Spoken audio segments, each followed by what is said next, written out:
Yesuus cuuphamee bishaanicha keessa akkuma ba'een balbaloonni isaaf banaman. Bantiiwwan maqaa gooftaa Yesuusiin maqaan kee eebbifamu.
Fatani gormili ko gara ketti marmara jiratani baruga mama ne ketti sergera ya kala doga dina do wate famufada wana kote miti wana data de ansijallata Maatiiwwan boqonnaa sadii lakkoofsa sadiirraa akka jedhan dubbisa maqaa gooftaa Yesuus cuuphamee bishaanicha keessa akkuma ba'een kunoo bantiiwwan Waaqaa hundinuu isaaf banaman. Ameen.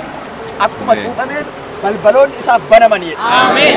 Warri amma amantan guyyaan har'aa guyyaa addaa guyyaa kamirraa iyyuu wanti adda godhu guyyaatti mootummaan dukkanaa kufee mootummaa Waaqayyootti dabalamtanidha. Ameen. Harki haleluuyaa. Ameen. Haga keessa mirgaan fuudhaatti Yesuus guyyaa naaf fideera. Yesuus guyyaa naaf fideera. Bantiiwwan Waaqaa gaafa Yesuus cuuphame banameef sunarra immoo isinii banama. Ameen. Balbala wajji balbala kamiin iyyuu haa ta'u balbala ayyaanaa jireenyaa balbala nagaa balbala gammachuu balbala hafuuraa Waaqayyo guyyaa ergitee isinii banu har'aa. Ameen. Warri dibata barbaadan warri foolii haaraa ayyaana haaraa barbaadan amanaa. Ameen. Cuuphamtanii har'aa asii harka duwwaan galtan. Ameen. Waaqayyo waa harka keetti laata. Ameen. Dibata harka keetti laata. Ameen. Eebba harka keetti laata. Ameen. Maqaa Yesuusin isiniif haa ta'u. Ameen. Harka keessa mirgaala fuudhaatti guyyaan har'aa guyyaa kooti jedha. Guyyaan har'aa guyyaa. Maqaa gooftaa Yesuusin maqaan kee eebbifamu. Ameen. Yeroo ammaa kana immoo siin kadhadha maqaa gooftaa Yesuusin balbaloonni bantiiwwan gaafa Yesuusiif banaman har'a obboloota qofa banaman. Ameen. Kaan kanatti faarfannaan dibamanii ba'an. Ameen. Kaan kan raajummaan dibamanii ba'an. Ameen. Kaan kan barsiisaan dibamanii ba'an. Ameen. Karaawwan itti dhufame irraa banamu. Ameen. Yesuus Kiristoos ameen. Ameen.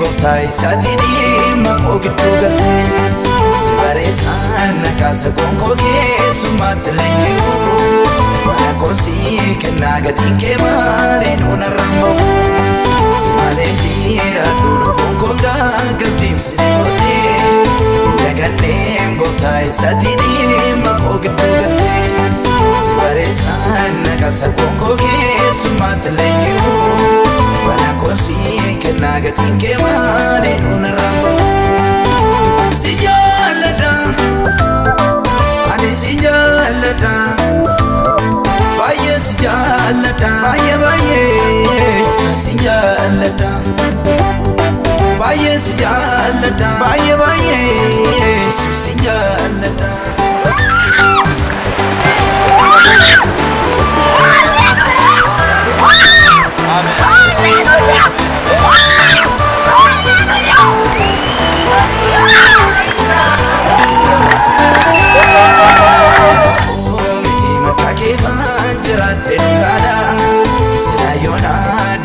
Dona wala koyonada ya la fa be kana wajiwa baye da barsi